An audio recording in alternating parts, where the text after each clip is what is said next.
Hey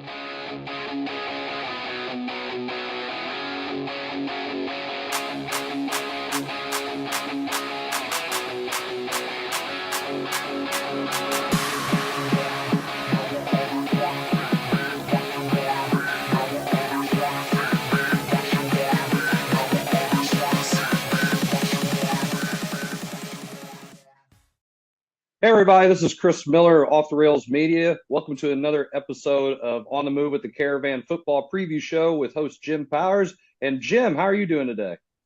Doing fantastic. I mean, it's hard to believe we're already 2 weeks in and we're starting week three of all of our sports. But yeah, it's just been, some unbelievable, just not in football, but just in all the sports. It's just been a tremendous, couple weeks for all the kids. It's great to see them out there and doing what they love to do. So yeah, I mean, and football, I mean, if we thought the first 2 weeks were good, it's only going to get better. And that's the really cool thing about it is I think we're in store for a really special 2022 football season. Absolutely. I mean, there's been some great matchups. We've had a couple of surprise teams that have really shown out, and I think it's just a good time to be a fan of high school football right now in the St. Louis metro area. Oh, without a doubt. I mean, and you look at what Hal's done to start the season. When's the last time we saw Jackson 0-2? It was 2015. Wow. When's the last time we saw Herculaneum at 2-0? 2011. I mean, you just love those stories, and you love how the kids are getting out there. And the one thing is, I was talking to Brent Tinker this morning, the head coach over at Fox. And we were talking about just how good Jefferson County, just not football, but in all their athletics, has really, really turned the corner. And I mean, Herculaneum, their cross-country programs, they just do what they do. And that's win state championships. Right. And they started that process this past weekend at the first Capital meet, winning the Blue Division, convincingly winning the Blue Division. I mean, you look at the Festus cross-country program. You look at some of the soccer programs. So, Pius and Jefferson R7.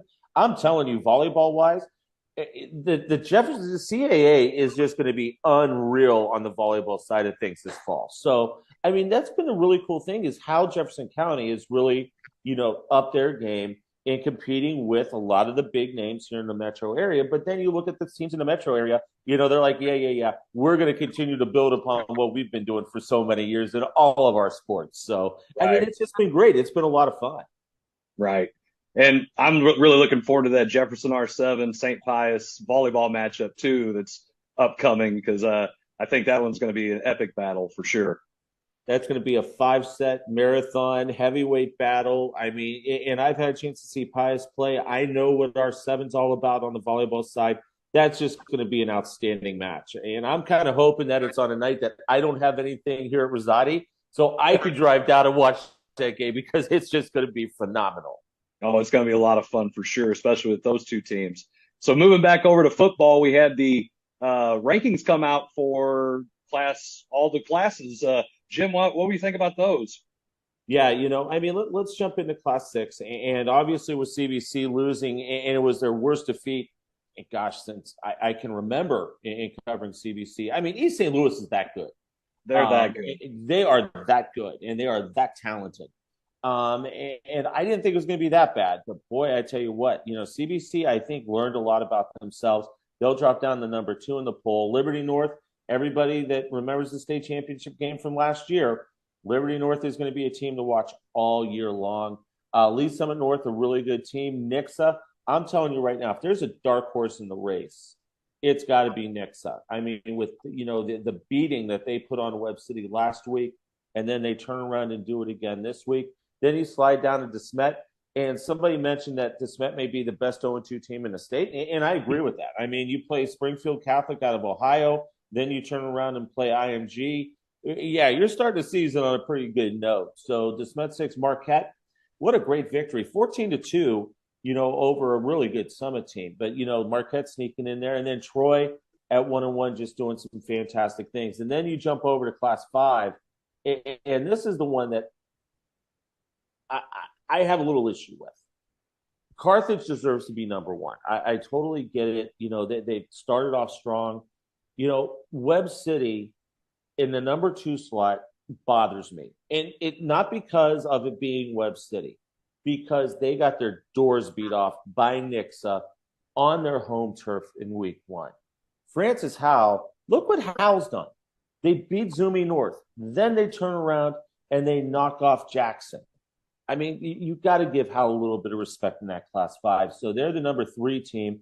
MICDS absolutely deserves to be in a conversation. They beat a really good Chaminade team this past Saturday. Then you look down, Holt is Holt doing Holt things, and that's winning ball games. Over in Class 4, St. Mary's doing what they do. They're going to be a team to watch all year long.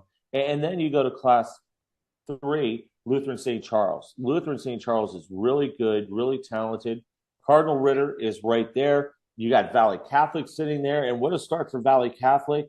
You know, they take care of Seckman, then they go on the road and beat up Festus. And I mean, it wasn't a nice game. It was we just outmatched you. We out physicaled you. We beat you at the line of scrimmage. We got it to the next level. And Valley, I'm telling you right now, you cannot count this Valley Catholic team out this year. And then Lutheran North, obviously, right there. Lutheran North, tough matchup at Blair Oaks last week. They're going to turn around and they're going to get Howell this week. I mean, you know, Kyle Wagner's really amped up their schedule quite a bit. And then Park Hill Central sliding in, you know, in the number 10 slot, a team that we know a lot about. A lot of the teams in Jefferson County get a chance to play Park Hill Central, you know, and they're a really good team year in and year out. And they're going to be another one to watch down in that corridor because they play such a great brand of football. But yeah, I mean, you know, some surprises. There's some things I don't agree with. You know, but that's what they do the polls for. It's for us to just sit here, talk about, dissect, and make fun of, or think that they got it on the, you know, got it or whatever. So, but yeah, I mean, you know, it's going to be a solid top 10 up and down the line. And it'll be interesting to see how things start to shake out as we get deeper and deeper into the year. And I think that's the fun thing about the polls. It gives us an opportunity to talk about what we think these teams are. And it's funny. It's kind of fun to see how other people around the state view those programs, where I don't get a chance to watch those schools out in Kansas City, sure, but their reputation precedes them. So it's kind of interesting to see how that translates year in and year out, especially with all the coaches and how they have the panel put together. So should be a lot of fun. We're going to go back and kind of look at our highlighted games scoreboard a little bit. And Jim, why don't you give us a little rundown on those? Yeah, we got most of them right last week. I mean, when you look at the scores and look at, you know, what about Herculaneum? And we're going to talk about them. I'm tired of getting beat up by the Herky folks. We're talking about the Black Cats. I mean, I wore my black shirt today. Do I got to put red on? I mean, you know, Jackson Deering is having a tremendous start to the season, and he deserves it. The kid has worked hard, a terrific, you know, multi-sport athlete, you know, but a great victory. And they had to come from behind. You know, Fredericktown was leading that game, and Herky had to score a couple late to get the W. We talked about Valley Catholic and just, you know, what they did to Festus. And like I said, it wasn't one of those games. It was a domination from start to finish. Talked about East St. Louis. My gosh, Robert Battle, 5 touchdown passes, ran for another one. That kid as a junior is legit as you are going to get. Their defense is as good as advertised. Really, really solid team that, you know, with East St. Louis. And CBC, once again, they're still trying to find their path a little bit. They got a tough matchup this week against SLU High, which is going to be a monster matchup on Oakland, you know, over at CBC, you know, on Friday evening, excuse me. So, you know, we'll see what this CBC team is all about. You know, we talked about Marquette and Rockwood Summit. It was 2-0 at the half, Summit. And high-scoring game, you know? It was a baseball game. I mean, that was a comment I made about it. And then, you know, Marquette's got a really good quarterback in Jack Allhart. Just does so many things well, does so many things fundamentally sound. And he was able to lead a couple drives and, you know, put some points on the scoreboard for Marquette. But I'm telling you, they're going to be a team to watch. You know, Jackson, like I said, when's the last time you see them 0-2? But you look at this Francis Howell team, and Adam Shipley, a quarterback, has been terrific. I had a chance to talk to their head coach, Brent Shinaki, that was on my podcast on Scoops with Danny Mack this morning. And he just loves how this team is coming together. And they're not letting the slide down to Class 5 affect them. In fact, they're embracing it. and they're putting forth, hey, a couple statement wins, but now we got Luther North coming up. We got to take care of our business against a really good Crusader team. And then what about Hillsboro taking Cape Central? So this Hawks team is good. And there's so many good teams down in Jeffco right now, but this Hawks team is going to make a lot of noise. And I tell you what, when you look at the first 2 weeks, you almost got to put Hillsboro as in that catbird seat, in the conference right now because of the way they've come out of the gate. They're playing pretty solid. So Hillsboro is going to be a team that we're definitely going to be keeping our eyes on over the next 3-4 weeks. Yeah, and I'm telling you, they are extremely balanced. Coach Harsky has done a fantastic job. He's utilized his athletes, and you can't just focus on one thing because they'll beat you in other ways too. So I would have to agree with you that Hillsboro is definitely the I would say the favor in the conference right now moving forward as things are starting to shake out. So let's take a look at your highlighted matchups this week. First, we have the 1-1 Jefferson Blue Jays traveling up the road to take on I-55 conference rival Herculaneum. We've given them some love, who sits at 2-0. Jefferson had a bounce-back win last week against Cuba, and they've been showcasing a defense that's only allowed 11 points this season. But Herky had their own come-from-behind win last week against Fredericktown, led by, who you've already mentioned, senior quarterback Jackson Deering, who also is fourth in the metro area with 453 passing yards and 7 touchdowns. And then also senior running back Lucas Barr, who's tied for first in the metro area with 8 touchdowns scored on the season. So, Jim, let's hear your take on this game. Wow. I mean, number one, it's the highlight game in Jefferson County this week. And I tell you what, it absolutely should be a game that everybody up here in the metro area should be having on their radar. But once again, they don't. I hate to say it, but I'm telling you, this is a matchup I think everybody's been waiting to see for a couple years. R7's had some great teams. They're a little bit on the younger side this year, and we kind of saw it in the first couple games. But this Herculaneum team, I think you're starting to see the great things that they can do. When you talk about Deering, when you talk about Austin, I mean, this is a really, really good, well-balanced team. The biggest part, I think, for Herky is the defensive side. We've kind of seen it over the first couple of weeks. Now they're going to start to get into some teams that are going to do a lot of different things. R7, they're just not that run-the-ball team. They're going to chuck it around a little bit. And so it'll be really interesting to see how they respond to that. And I think the way Jackson has progressed, and he has grown as a quarterback, in reading defenses. He's got Barr that comes out of the backfield. It can do a lot of great things for you. Fredericktown limited the rushing game this past week. Jackson had to throw the ball, and they had to run some different sets and some different things in order to get points on the scoreboard and yards. And they were able to do it really successfully. I think they're going to be hanging off the rafters. You might as well put some auxiliary seating on top of the gym over at Herky. It's just going to be an incredible atmosphere Friday night down at Black Cat Stadium. Absolutely. I think this is one of those matchups that, like you said, everybody's circling down here, and everybody in the I-55 conference is kind of paying attention to out of the corner of their eye besides their own games. Next matchup we have Festus making a short trip up I-55 to visit the 1-1 Windsor Owls. Festus took a really tough home loss last week to Valley Catholic, as you mentioned, 48-20, and opponents have scored 98 points on the Tigers in 2 games. Now, Windsor won their matchup with Perryville last week and bounced back from their loss to Herculaneum, but Windsor's had a real solid season from senior running back Jordan Foster, who's rushed 36 times for 256 yards and a couple of touchdowns. Jim, what do we see in this game? Foster, Windsor, if they want a chance to win, they've got to establish the running game right out of the gate. And that's Foster.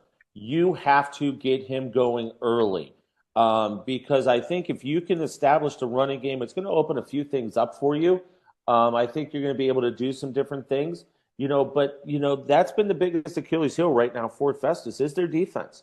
I can't remember the last time since A.J. Ofadale has taken over that Festus is giving up 45 points a game over that span. So you've got to shore some things up there. I mean, offensively, I think they're fine. once again, ran into a buzzsaw in Valley Catholic last week.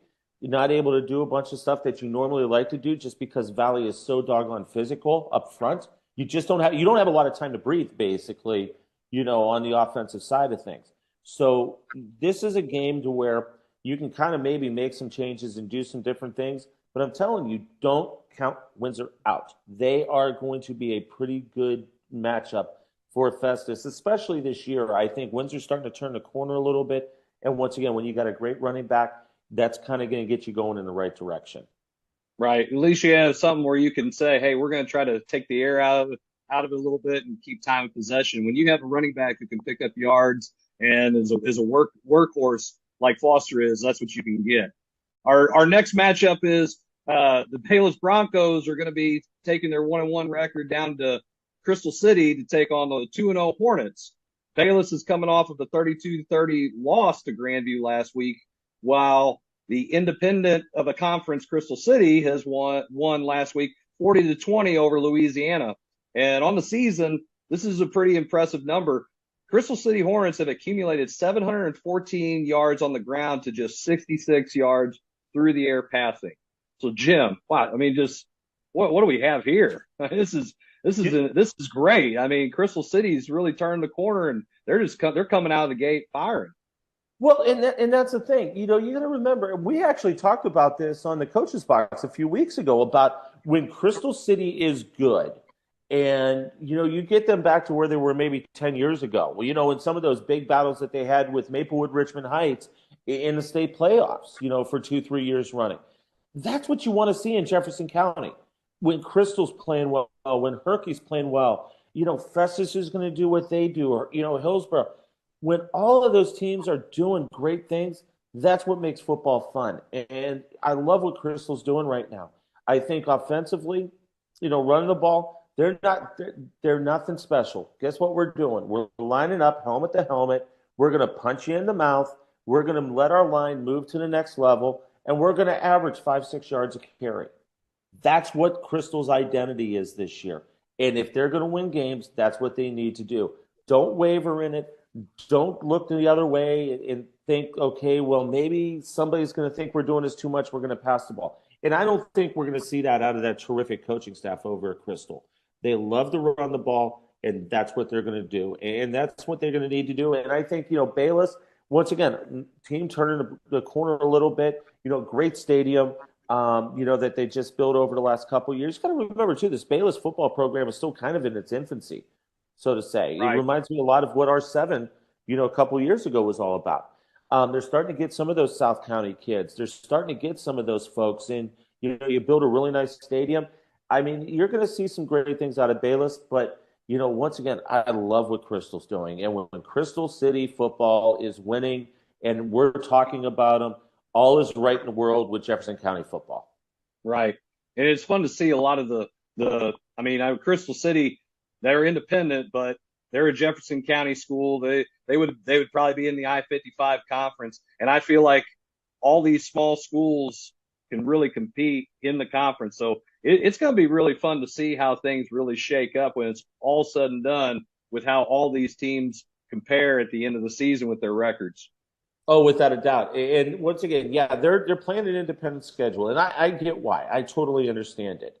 But if you can continue building upon the success, and I think right now, a couple of weeks ago when the season started, Chris, if you would have said to either one of us, Crystal's going to start out 2-0, I think we would have both laughed and, that'll never happen because, they're still trying to build some stuff down there. Well, guess what? They're doing a fantastic job. The kids are believing. They're buying into the program. And when you're putting up 900-plus yards in your first two games and you're 2-0, that's a pretty doggone impressive stat. I don't care who you're playing because you haven't seen some of the teams up here that are 2-0. You look at a Howe team. They haven't put up 900 yards, and they've played two really good teams, but they're also 2-0. Some of the other teams. I mean, you got to give them the respect that they deserve. Absolutely. So moving right along to another Jefferson County school in their matchup, we have the 2-0 and 7th-ranked Hillsboro Hawks traveling to Fort Zumwalt West to face off against the 1-1 Jags.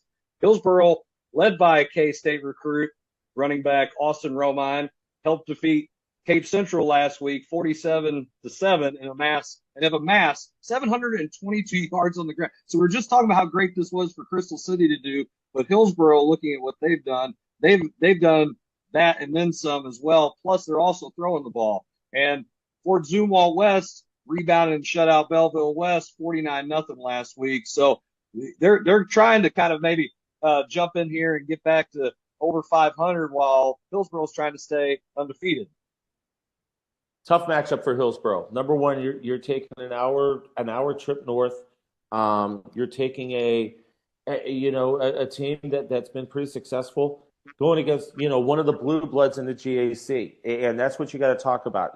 This Jags team, they're 1-1, but they are really good, and they're a team that in the GAC West that you're talking about with Troy, you're talking about with Timberland, you're talking about with Howe, and they're battle tested.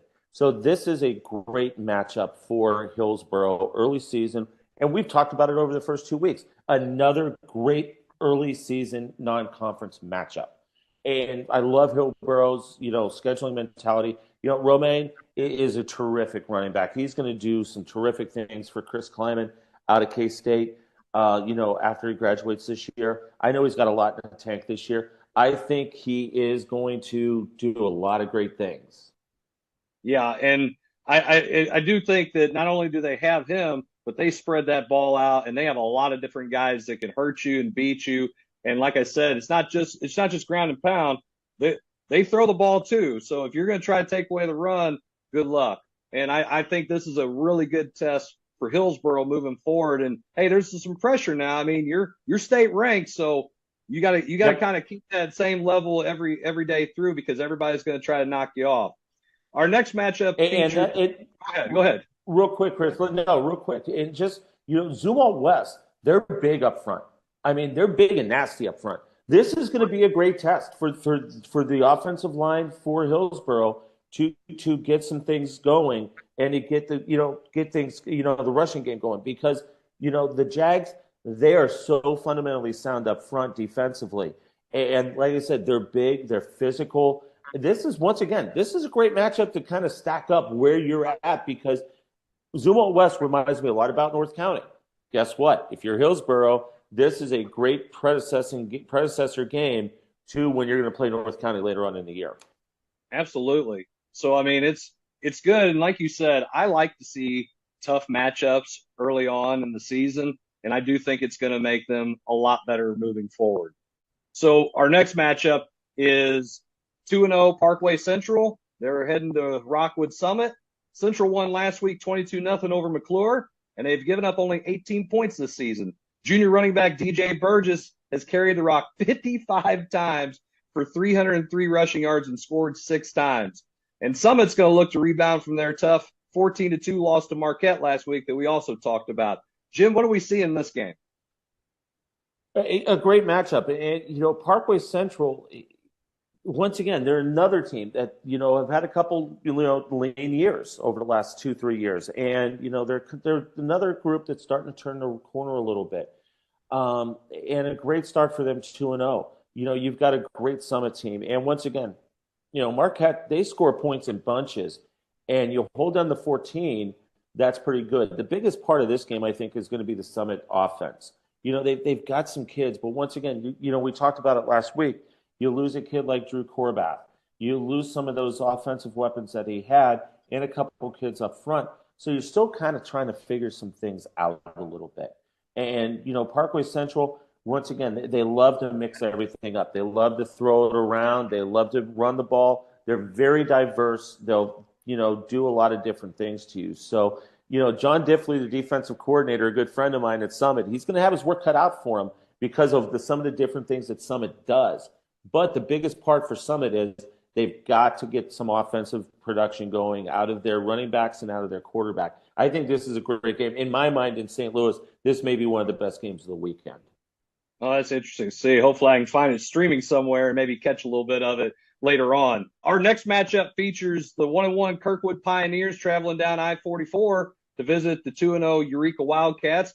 Kirkwood won last week 42-14 over Pattonville, rebounding from their week 1 loss against Vashon. and they get big contributions from senior wide receiver Tyler Macon. He's averaging 111 yards receiving per game this year. I know it's only 2 games, but still, it's pretty impressive for a kid. And then Eureka, they defeated Hazelwood West 35-0 last week, and they will feature the metro area leading rusher, senior running back Kevin Emmanuel, who has carried the ball 39 times for 463 rushing yards and 5 scores. Jim, that's pretty impressive right there. Yeah, he's really good, and he does such a nice job for that Eureka offense. But, Kirkwood coming off that Vashon loss in week 1, it was a great bounce-back victory for him last week. And that's what you need to do. You need to learn and you need to grow, and that's what they did. You talk about Macon. They've got a great running back in Brown as well. And they love to move it around all over the place. But you talk about a Eureka team, I don't want to say one-dimensional, but guess what Eureka does? We line up, we go helmet to helmet, and we punch you in the mouth, and that's how we're going to do it. And we saw it. Emmanuel is such a great running back. He does so many outstanding things. This is going to be a matchup won in the trenches. I mean, in all honesty, the biggest thing for Kirkwood is they're going to have to establish the run game, to get things going outside on the edges, to get Macon involved in that. And then defensively, you've got to figure out a way to stop the Eureka running game. Once again, this used to be a game where you saw a lot of, district implications, in Class 5, but now both of them are up in Class 6. So now you're seeing district implications when it comes to Class 6 football in this matchup. Absolutely. So it's going to be a lot of fun. I like that. I like that game. I'm kind of curious to see how Kirkwood comes out and plays against Eureka with that style. I love smash mouth football. I mean, I like to see teams spread it out and throw it all over the place. But when it's all said and done, just let's, like you said, helmet to helmet. Let's see what happens and just ground and pound. So should be a lot of fun. Now, our final highlight game is a battle of undefeated teams as we have Lutheran St. Charles visiting St. Dominic. The Cougars, who are coming off of a blowout 41-0 win over Priory last week, feature 2 backs that are averaging over 100 yards a game, senior Alan Mitchell and junior Aiden Harris. St. Dominic also shut out their opponent, Live for Life, last week 23-0 and have only given up 12 total points in 2 games to their opponents. Jim, I like this game, okay? I like to see the undefeated teams play. So do I, and this one's going to be fantastic. I mean, and you look at the St. Dom team, they're doing it without their all-state running back, Jackson Overton. And what a great young man this is. He, got injured in the Jamboree. He's out. Right now, they're saying possibly 6 weeks. It could be a little bit longer. He was my student athlete of the week this week on scoopswithdannymac.com, and we had a great conversation the other day, and he is such an impressive young man. And the one thing in the story that you'll read is, he's taken his leadership to a whole different level now because he can't play. And so, he's got, kids coming up to him, Pulliam is their leading rusher. He's normally a slot receiver, but they had to move him from the slot over to the running back position, to fill that big hole that Jackson Overton, was for the Crusaders. And he just said, listen, I'm helping out. I'm doing whatever I can to get our guys ready and all that. This is going to be a game that, you've got to just weather the punches because with Aiden Harris, with what Lutheran St. Charles does to you offensively, what they can do to you defensively with Harris, the defensive player of the year in the AAA last year. They're so good. And they're the defending state champs for a reason. They're the number 1 team in Class 3 for a reason. St. Dom's has got to establish some stuff early. And once again, you can't be shell-shocked. You know what you're going to get. You know what you're going to see. And I think St. Dom's can go toe-to-toe with them. But the biggest piece of it is going to be weathering that early first quarter storm. If you can get out of that first quarter only trailing by a touchdown or even with the lead, you're setting yourself up to be in a really, really good place. But if you fall behind 14, 21 points, it's going to be awfully tough against a really, really good Lutheran St. Charles team to dig out of that hole. I think it's going to be a great game. That's probably the game that I'm going to go out to watch on Friday night, for Fox 2. But gosh, that's just, that's what St. Charles football is. We talk about Jefferson County football being really good. You talk about what St. Charles has done with their football programs over the last bunch of years. It's just been tremendous to watch. Absolutely. I mean, you can, I think we might have mentioned this on the coaches box. If you look at St. Charles, even their teams that maybe not have the best win-loss record, those are still good football teams. They go anywhere else and play, they'd be one of the better teams. But St. Charles, boy, they've really got it going on when it comes to football. Absolutely. And once again, that's the great thing over the last 5-6 years with football here in the metro area. It's been so good. And that's because you're getting great teams in St. Charles. You're getting great Jefferson County teams. And then, the Metro doing what the Metro does. And that's just, teams win ball games. And that's been the great thing to see over the last bunch of years is everybody's they're figuring it out. It's just not the CBCs of the world, the DeSmets of the world, the Webster Groves of the world, the Kirkwoods of the world. Now you're hearing about St. Mary's. You're hearing about Summit. You're hearing about Festus. You're hearing about Hillsboro. That's what it should be. That's how we should be approaching it. And I love that the kids have raised the level all over the area because they want to be those teams to be competing for state championships here in November. Yeah, absolutely. I mean, and that's the ultimate goal is any player, any coach get a chance to win the whole thing. And I mean, they can't take that away from you for sure. So Jim, as always, it's been a pleasure. I've enjoyed this, and I can't wait to check out these games for week 3. It's going to be another fun weekend. I'm telling you what. And if you're in Jeffco and you miss R7 and Herky, shame on you. If you're in St. Charles and you miss Lutheran St. Charles and St. Dom, shame on you. It's just get out to watch these kids on Friday night. They deserve it, and the crowds have been phenomenal. And I'm excited that I'm going to get able to get out and see some different games this week as well. So it's going to be a lot of fun. Absolutely. And if you can't tune in, make sure you find a streaming service like Streamline Sports. All those games are free that they stream, and you get a lot of our Jefferson County area schools. And speaking of a game that's going to be free for everyone to watch, we'll have the Grandview Eagles taking on the host St. Pius X Lancers. Might not be at the same level as Lutheran St. Charles and St. Dominic is, but it should be a lot of fun. We'll be putting it on, presented by the Coaches Box and Off the Rails Media. And you can see that game for free on Streamline Sports. You can download the app on Google or Apple, and you can watch it on Roku, Fire TV, any one of those places. Or if you want to be the traditional way, you can always just watch it on YouTube as well on the Coaches Box YouTube channel. Jim, again, thank you for joining us. Can't wait to see how things shake out this week. No problem, brother. We'll talk to you next week. Thanks for everything, guys, and appreciate you all tuning in. We will see you guys all next week. Have a good one. Tune in for new episodes of the Coaches Box each week on our Facebook page, YouTube channel, or the Streamline Sports app. Or you can listen to the audio version of our podcast on Apple Podcasts, Spotify, and Google Podcasts, all for free. This episode of On the Move with the Caravan football preview with Jim Powers is brought to you by Scoops with Danny Mack and Off the Rails Media. Life's more fun when you're off the rails.